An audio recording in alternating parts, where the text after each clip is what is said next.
following program contains language and subject matter that you may consider unsuitable for children. Parental discretion is advised. Greetings, Earthling. His Highness the Jackal.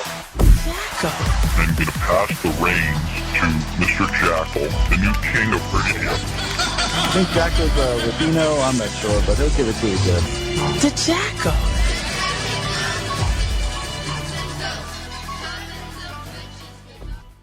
All right, guys, welcome back to the show. And with me now is a friend of mine who I've known for a very long time. He's an author. He's a former internet broadcaster, which he's retired from. He's also a retired musician. He's from Northern Ohio, Northwest Ohio to be exact. And I'm not going to hold that against him, but he's a fabulous gentleman. He's been somebody whose work I've admired and really enjoyed for a long time. He's got some really exciting news about his work. And let's go ahead and chop it up with the man himself, Paul Ieson. How you doing, my friend? I know you're no longer in the swamp, so how's the weather treating you down there? The weather here, it's been weird. We had the weird storms, with the popcorn lightning stuff that just stood still and did all that kind of happy hoopla. And I've had a couple UFO sightings since we've talked and all that kind of cool stuff. And then I was lucky enough to get involved with Angry Eagle Publishing and get my work published instead of self-published. Well, let's go right into the book because, I was going to segue into that, but let's jump right into it. Now, you were self-publishing, and that's tough to do. So with a new publisher, this is a re-release of your original work, right? At the moment, it's re-release of original work. Okay. My first book was Immortals Among Us, and the second book was Twisted Life. Twisted Life was about time travel. Right. But Immortals Among Us, Life as a Human, was about basically the immortals who at one time in world history were the pagan gods and so on. And now they just walk amongst the earth as humans and try not to be, get in trouble and be detected. And if they do slip up, then their magic is supposed to be witchcraft and not something an immortal would do. That came out originally, in 2020? So it's been about, 3 years? Yeah, it's been about 3 years. Angry Eagle released Immortals Among Us. It is now in digital format. It's on Kindle, $2.99 in Kindle. Or if you've got that Kindle special thing going on, then it's free. Mm-hmm. And that book, I'm excited simply because I will now be able to put it into audio format, and it's like sixth in line. I've got like 5 or 6 books ahead of me to be put into audio format first before this book is put into audio format. I have been getting really awesome reviews. Even the woman that edited my book was she loved it. Cool. And the friend who I had been friends with for a long time, she owned a magic shop in Toledo, about 20 miles away from me. But at the time that I first met her, she was only a few miles away from me. And she owned this shop, and so we knew each other, and I saw her in the shop a few, 6 months back or whatever it was, on the east side of Toledo, and she's in there, and she says, "I'm an author now." And I said, "So am I." She says, "Who's your publisher?" I said, "I don't have one. I'm self-published." And she says, "Here," and she gives me the name of her publisher. And it's like, boom, bop, bing, there we go. I've got a publisher. And Angry Eagle Publishing is into zombie apocalypse type of stuff or anything that's apocalyptic, but she publishes other stuff too. It's indie publishing. It's kind of like indie music, right? Only it's through indie authors instead. And this publisher is awesome because she doesn't require me to pay her. She pays me. That's You can rarely find a publisher these days. It's not a major publisher that will pay you. Yeah. You know. Yeah, it's becoming more and more rare because I think it has to do with how a lot of people are making that mistake of self-publishing. So it's kind of like they're almost going against the grain, but I think that's why a lot of publishers are just like, why pay? Like it's. But you're right. It is hard to find a good publisher that actually pays the author. And yeah, and the big hurdle you find with self-publishing is for one, getting your book out there. Yeah. For two, finding somewhere where you can do book signings to get your book out there. Three, Amazon blows chunks. If you order your paperback novels, it's going to take you up to like 2.5 months to get your paperback novels because they put you way back in line. You know, and you can't use Prime or anything, and they screw you around. They don't care. They want you to use the digital format is what they're looking for you to use. Well, especially now with the audio, Audible and everything they're using now to like do the voiceovers for the audio version of these books. That's big business for them. So I mean, they want to turn a lot of books. Amazon owns the biggest audio company that there is. Yeah. And there was a big to-do. You can talk with Brian Anderson, and he'll explain it to you about what the problems with being an audio creator. Yeah. And it's freaking unbelievable. And then they don't want to pay you. And when they do want to pay you, they say they're going to pay you one thing, and that's not always the case. And you go, what? And you try to contact them, and they go, we don't know what you're talking about. It's the famous Indian accent over the line that doesn't speak English too well. They like to have you circle back and drive you nuts, don't they? I mean, I'm fed up with anything. I mean, self-publishing is a great way to learn how to do your stuff. Yeah. And be very, very careful of if you do find a publisher of how you go about talking with them and signing any contract with them. And a publisher is supposed to pay you. You're not supposed to pay the publisher. You're not supposed to give them $5,000 for this and $5,000 for that. You're not supposed to do that. They pay you. You're the artist, correct? Yeah. You are the artist. They pay you. Correct. Yeah. And thus, they read your work and reject it. And that's the biggest downfall that there is, that they reject it, but you can't take that personally because they have so many other authors out there at the same time that are wanting them to look at their work, and so there's always somebody better than you. No, not only that, you don't want to burn a bridge because they can burn you with their connections also. I mean, exactly, you don't. So you have to be very, very careful. But the biggest thing I can tell you is that you're not supposed to pay anybody to publish your work. All right, you're supposed to get paid. I get paid. I have to pay. Let me throw the clause in there. Go ahead. All right, I have to buy my books at author price, not full price, but I have to buy my book. I can order 20. I can order up to 1,000 books at a time, but I have to pay for those books. Because I'm new. I'm not one of her authors that makes her $10,000 a month.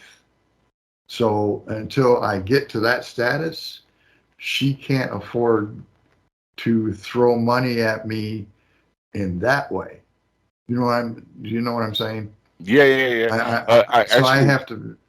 What I was going to say is because you're a retired musician, it's very similar to the music industry. It is. Yeah.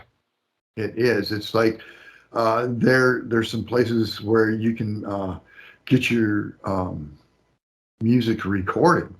Yeah. But if you want copies of that in CD format or whatever format, you get to pay for it. Mm-hmm. You have to. There's a place where you take your music and you put it up on their server, and you try to sell it through their server.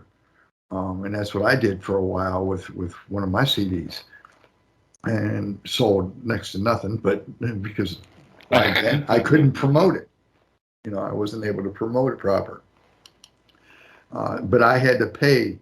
If I wanted copies of my CD, I had to buy them. Yeah. Not only that, the profit margin when the CDs do sell, it's very small. So, I mean, if you're putting out money on your end and your profit margin is very small, it's like you're working just to put stuff out there and you're still struggling. Yeah. So, I mean, at least, and I've noticed this, Paul, in music, it's become a little bit different now because a lot of musicians have figured that part of the game out as it stands, and they've gone a little bit more wise to the whole process. So you see a lot of more musicians putting their stuff on YouTube and monetizing it that way, and they understand that concerts is really what dominates how much money they bring in. That concerts are what brings in the money, but only Correct, after yeah. they have promoted the bands that they want, that they Right. think, without a doubt, will make them the money to bring in the money for the concerts. Is what it's all about, money. Right. Yeah. Authors have figured the same thing out. It's like, But they okay, don't have all that gonna, extra thing, though. you've got your Basically. authors that will write short novels so they can make a series. And they'll spend 4 hours a day writing. And then they'll spend 4 hours a day or better in the sound booth recording for somebody else's audio novel. And that's where the fucking money is. Yeah. It's crazy. Now, are they allowing you to keep your publishing rights? Yes, everything is mine. I own everything. That's great. They own the Angry Eagle owns publishing rights. But I own my copyright. The copyright is mine. Yeah, it's funny because being a musician myself, one of the first things that I was told was when you record anything for any company, make sure you keep your masters and your copyright. So that's the most important thing for an artist. And I, over the years, have seen so many young, really good artists who don't know that. And they make money for the companies make money, and they're broke after they had that hit. Even though the musicians that know it, they'll go out and they'll spend a couple $100 copyrighting their stuff, and then someone comes up to them and sign this, and we're going to give you $100,000 to do this, but you have to sign this and sell us the copyright to your material, and you have to buy that copyright back from them at whatever price they want to charge you. Yeah. Before you make any money from your own stuff. Yeah. It's crazy.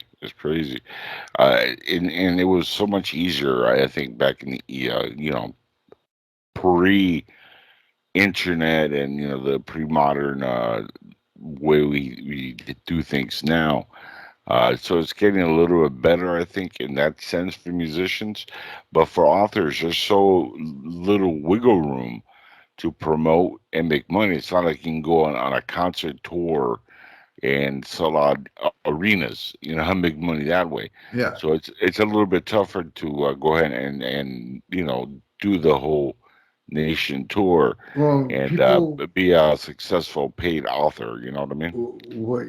When you begin as an author, you don't understand the meaning of getting your book reviewed. Yeah. And getting it reviewed by the right people, which that's one of the things I'm working on now, is getting my stuff reviewed by the right people. And you have to have your stuff reviewed by the right people so that they will tell, like the Toledo Blade will not promote my book for me if it's not reviewed by someone that they approve of. Not all libraries are like this, but the Toledo Main Library is the same way. It has to be approved. It has to be reviewed by a certain group of people for them to be able to put it in the library, which I think is a bunch of crap. At least that's the way it was when I last had checked. And so the biggest thing, like I said, is getting it out there, getting people interested in it. It's, Immortals Among Us is witches, immortals pretending to be witches, pretending to be human. Mm-hmm. Yeah. That's the That's a head scratcher. It's like, okay, yeah. But people say, you tell people this that don't know you, and they look at it. They look at, I have my book at somebody's shop they got a tattoo shop, and it's kind of like Spencer's and stuff like that inside. And my book was in there, and rarely did somebody even bother to look at the damn thing. And when they would look at it, it's like, oh, well, this is interesting. But I don't have any cash on me right now. Mm. And, they turn around and walk out or something. But you got to keep your head up. Yeah. No, I'm sure that gets tiring after a while. I just go into the same premises. I take life anyway. I don't give a Now, let's get into the book. Like we said, this is a reprint of the original. For those who have not read it or are not familiar with the book, let's go over a little recap, because it is a fantasy book. It's the caption here says, "Enter the secret magic world, one filled with immortals pretending to be mortals, pretending to be witches," which again is a head scratcher. The fantasy novel deals with life in two worlds. And I see, which threw me off, by the way, you updated the front cover. Now you're using the same illustrator or a different illustrator for this? This one? is the publisher's illustrator. So my buddy Brian got when Brian decided, Brian Bolden's the one that made the original cover. We all know this. And, it's like, nothing against Brian, but the publisher found that the little wizard guy that was on the cover was copywritten already. Oh, wow. Brian swears up and down, no, it's not. And yes, it is. It's copywritten by another author who created it for a children's book. Can't do that. So the publisher had me she redid the cover, and the castle exists over in Europe. I forget which castle it is, but I told her, I said, hey, make this into a black and white, and we can use this and you can come up with a dragon.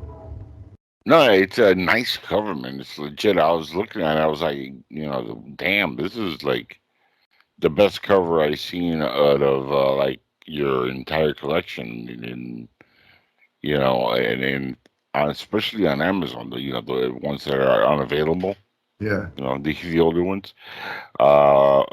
This is like a really nice looking cover. So, for those who haven't read it, I mean, they're doing really good work on this. So my hat's off to them.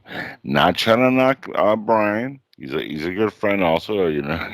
He's a buddy, but no, this is definitely. To knock. I'm not knocking Brian. Everybody makes mistakes. He did the cover, and he did that for nothing.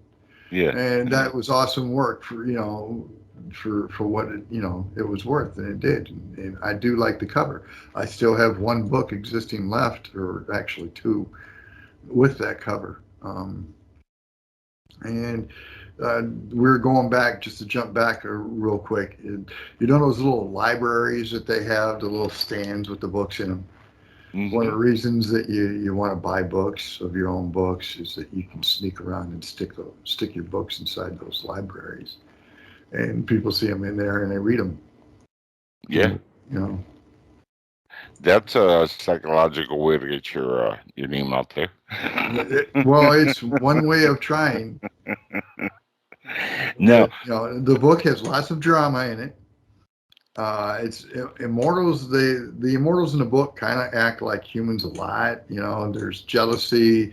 One immortal kidnaps his sister, who is another immortal, and there's lying and deceit and love affairs and broken hearts and everything else involved in the book. So. So are we going to do the trilogy and put all these out in the immediate future, like bam, bam, bam, one back to back to back, or how long do we have to wait for the next one? Well, we've got Immortals that's out there now, and then we're going to have the time travel book, Twisted Life, that's going to be out next. Right.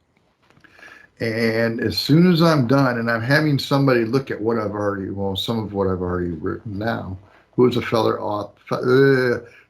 author friend of mine, and she's reading some of it, and she was flabbergasted. The one I put the really good review on Amazon, she's reading what I have written now. And okay, cool. That book will be done when it's done. I can't say it any other way than that. The book will be done when it's done, because when you write a book, you rewrite that book. Yes. And then you rewrite that book, and sometimes you rewrite that book again. And then the publisher looks at it and says, I want you to redo this. Yeah, and then you do what I did, and you ask a friend like I did to you, and I'm like, can you read my book when it's done so you can tell me where I messed up? Yeah, it's like, and people have been suddenly asking me to do the same thing you asked me to do. I don't have time. I am so busy doing this, that, and the other thing. And I've got the grandkid to take care of, and I got the yard stuff to take care of at the house. And I got other stuff going on in my life that I don't really have the time to read. And I was talking with Jennifer, the author. Mm-hmm. She asked me to read, some of her stuff on her latest book. And I'm going, where am I going to find the time to do this? And Jen is great. She's been a great help, and she's the owner of the old magic shop I was telling you about too. Yep. So,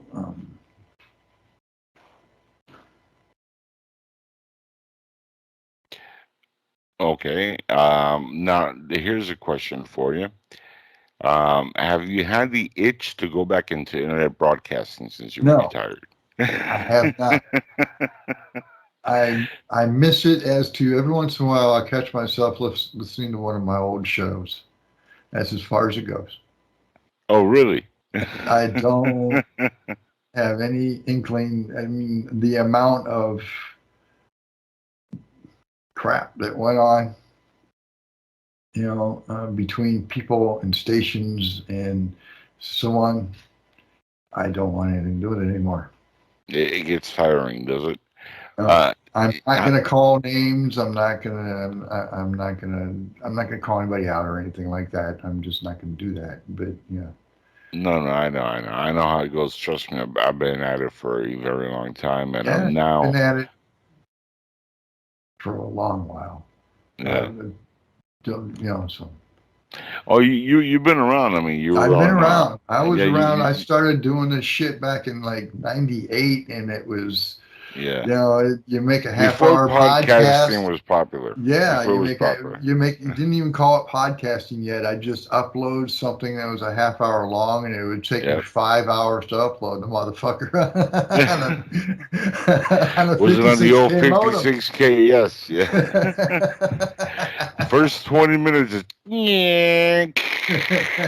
and then you're finally like, welcome, and you're like, awesome. And then like 5 minutes later, it crashes and you got to do it all over again. So it wasn't never live back in the start. It was always pre-recorded.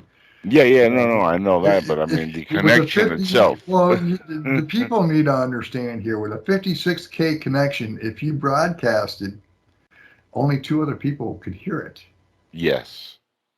There wouldn't be enough bandwidth for any more than 2 people to be able to hear that live. And cable was so outrageous, mm-hmm. and that no one had it.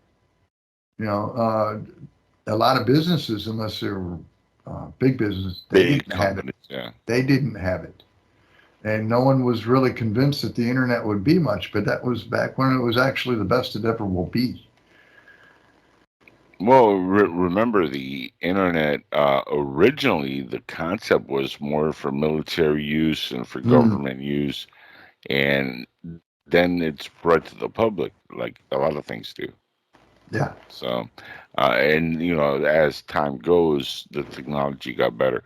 I remember when 56K was like the big deal, and then they came up with DSL, and I was like, oh, okay, I AT&T had DSL.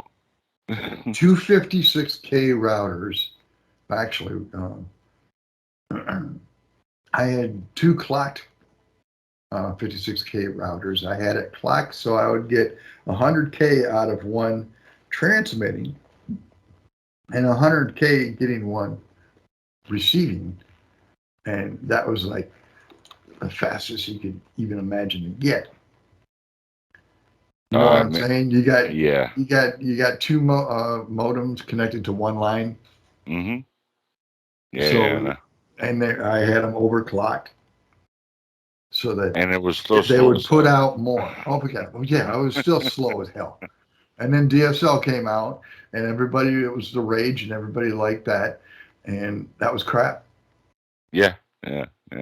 Now it's like you look at it and you're like, oh my god, 100 megabytes per second, and like the speeds are insane. There's like 10 gigs on one company. 5G is standard now for like $50, and back in the day, it was like $150 for 56K, and you're like, "There's no money going here." Like, but that's that's the way the world works. It starts off really really expensive, then like eventually it starts coming down in price. But it just takes a really really long time. Now you still play though. I know you're a retired musician, but you play in your private time, right? Around the house. You still. That's it. About it, man. It's around the house. I'll pick it up every 6 months. Oh, really? That's about the gist of it. Still got the bike? Oh, yeah. I just went, we did Back of the Dragon and Tail of the Dragon down in West Virginia. Nice. It's like 113 turns in 7 miles. The switchbacks are that intense. That's cool. And it's a 6-hour ride down the Back of the Dragon, and it's another 2-hour ride down the Tail of the Dragon. And Tail of the Dragon is the most intense. And that was an initiation. It was a ride, man. I tell you what, it was. I put 1,000 miles on my bike that weekend. You'll never catch me on one of those just because I'm not. Let's just say I don't have the coordination to be on a bike. I definitely lose balance real quick. So the bike basically drives itself. You just steer it. That's where I start getting stuck. Right there, like. Like I said, I'm not the most coordinated person. I was the type of kid who, like they say, you have 2 left feet. I had no feet to dance with. Like, at least when you have 2 left feet, you have like, half a chance. No chance. No coordination whatsoever. And now, back to the book. I wanted to ask you this: are we going to get a hard copy at all of any of this, or is it just going to remain on Amazon, Kindle, and audio? It will be. Immortals is supposed to have already been released in paperback, so it will be shortly that it will be released. And the same goes with Twisted. And Immortal Apocalypse will be released in paperback, in digital, and everything will be in audio at some point. Very cool, very cool. And for anybody who wants to, not only get this, this book on audio and on Kindle and paperback when it's available, how else could they follow your work? 'Cause, I mean, Amazon is very limited on the information. What other ways could they follow you? Well, there's when your stuff's coming out. My name on Facebook is Paul Ieson. That's the one I use for my book. That's my I don't use a fake name for authoring. And it's Ieson. So just Right. look it up or look up Immortals Among Us. You can find me on Amazon. You can find me on Facebook. Basically, those are the two places where you'll find me because I'm rarely online. I don't do Twitter. I don't do You're any you're of not that. a you're not a TikTok, Instagram type of I guy. I watch TikTok. I don't Okay. really make too many TikToks. I don't, I mean, and I'm one of those people that if I make a video on TikTok, 50 people might see it Mm. because I don't care about that. I've been told I need to make content and put it on Book Talk for TikTok about my book, but it's like I don't have enough people to even worry about it. Everybody who is a friend of mine on there is like a conspiracy theorist anyway. Yeah. Yeah, they're like dragons, huh? What part of the Area 51 cover up is this? Oh, it's a fantasy book. Yeah. uh, Speaking of which, I know you're, not as into the subject, but fantasy, these are the kind of novels you like putting out. Is there anything other genre related that you might want to put out in the future that is not Well, dealing with this kind there's of another topics? there's another book that I'm going to put out, and that's going to be real. It's going to be about. I don't have a title for it, but it's going to be about real haunted stories of Northwest Ohio, and Nice. it'll be a book of short stories. I'm going to put together like 100 stories and release that as a book in digital and paperback, and that will probably go into audio as well.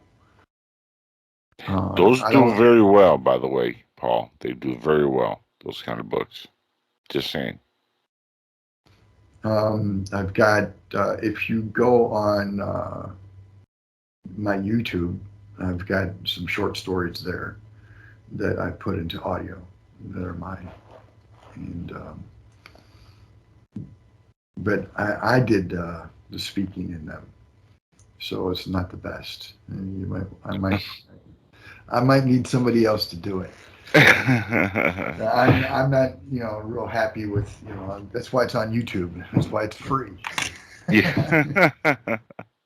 That's the good thing about Amazon that I really enjoy is the fact that they have the audibles and people who do the voiceover and stuff for you, so you don't have to like sit there and read your own book and spend all that time doing the audio versions. They're pretty legit in that area. But They are, and they're a yeah, real stickler. Do not even attempt to use AI yeah, because they'll oh shut yeah, you down. yeah. They want that authentic, realistic realism voice. That's really, and it's better that way. I mean, the whole AI thing still kind of like trips me out. It's cool, but at the same time, it takes away from the artist. You being an author, um, you know, not only about the AI, but I want also to ask you what are your feelings on like what Hollywood is going with the author strike and the writer strike that they're going through right now. I am under the opinion that they're absolutely in the right. When someone claiming to be an actor, all they have to do is just walk in front of a green screen and everything's already done for them. Mm-hmm. How is that acting? True. How is that acting? That's not acting. You go turn on an old Boris Karloff movie. That's acting. Vincent Mm-hmm. Price, that was acting. Vincent Price went to school to learn his craft, and he was one of the best that there ever was. Yeah. That's my opinion, but you're not going to get that from AI. And it's like CGI and AI put together. You can't tell. It's so good now. You can't tell what's real and what's not real. Yeah. And then Yeah. you find out through the movies that none of it is real and all of it is fake. And it's like, Green screen everywhere. what was the point? What you know? I mean, What is the difference between AI and animation? There really is none. Yeah. AI looks more real. Yeah. I feel that one day we're going to get to the point where AI is going to, and it's not really AI because there's still a person that's telling an AI, uh, I want this, make this for me, you know? And you still got to have like that interaction. It's not like the computer one day wakes up and says, you know what? I'm gonna make a Superman movie today because I just feel like it. That is doesn't work that way. So it's not true AI, but it's getting to that that point when we one day might see that, which is scary because I'm 100% with the writers on this one also because think about it. Well, Not only go ahead. it is scary. I mean, you can take AI and create a story, and so I could take AI, have it write out a story, and put my name to it. Yeah, yeah, That's how good it is now. I could do that and take all the credit for it. But how is that me? How is that my work? That makes me nothing but a fake, phony ass piece of garbage, yeah, as yeah. far as I'm concerned. And it's funny because I was listening to some AI music earlier this last couple of days, and there's a channel on YouTube that has AI created Michael Jackson and Tupac songs. And I'm a fan, so I had to stop and check them out and see what that was about. And I tell you what, especially the Michael Jackson one kind of really blew me away because it was so realistic, Paul. Eventually, these artists do die. I mean, with AI, you could have Michael Jackson CDs forever, and he never even went to record it. Doesn't matter. AI would just be, pretend to be Michael Jackson, and there could be a new album out every year. I mean, It's I can see the use for computers. I can see a use for robots in dangerous situations and dangerous jobs, right. and so on. There's a use for all that. But there's the other side of the coin that, in my opinion, no, we don't need to use it. Yeah, I'm with you 100% on that. Paul, it's been awesome catching up, man. I can't wait to get all the books on digital and audio. And especially the audio, it's a lot easier for me. I could just put it on and listen to it, and I could give my eyes a rest. So I look forward to having all of them on audio now and checking them out. Thank you for spending a time here with us. And easier to get to you again. We said Paul Ieson. You can look him up on Facebook, on the internet. Just Google him and check him out on Amazon. Get his work if you're an Amazon Prime user. Again, like Paul said, you could just get the Kindle version and what it's $0. It's free, right? It's free if you're one of the Can't Kindle beat that. Prime or whatever people. Yeah, Yeah, Kindle. I forget what that is. Kindle Prime, yeah. Amazon I don't Prime. know. You're Amazon close. Yeah. Oh So man, that's anyway, cool. all Yeah, right. Well, I thanks for will. having me on, man. I will say this, Paul. Like I said, I love the artwork and the cover. It really did throw me off. I thought it was like the brand new one, but I'm happy to hear that there's still more coming out. Stay in good health, my friend, and hopefully, we get all the work coming out. And I get the last word, brother. Go ahead. All right, man. Y'all, thanks for listening to my boring ass, and y'all be well, be safe, and don't do nothing I wouldn't do. I'll see you. Bye. All right, gang. Thanks so much for joining the show with me and Paul Ieson tonight. Fabulous guest. I love his work. Check out the re-release of his book. I guarantee you're going to enjoy it. And to all those watching, please don't forget, subscribe to the channel, hit the notification button, and if you have any comments or anything like that, you know what to do. Leave those comments below. I'll make sure I reply to every one of you guys. And if you have any suggestions, any guests you want to see on my show, please do that there, and I'll try to book them for you. And until next time, please also don't forget to check out my Patreon page.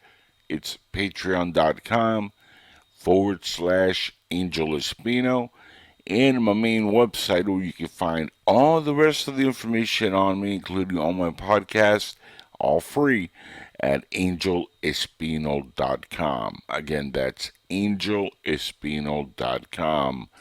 Also, thejackal.com. That's for the website show, for the show The Jackal's Head.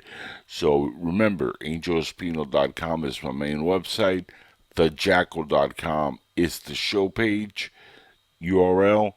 Bookmark both of those and check in for future episode information. Till next time, everybody, take care of yourselves, be safe, and I will see you again soon with more Inside the Jackal's Head. Peace, everybody.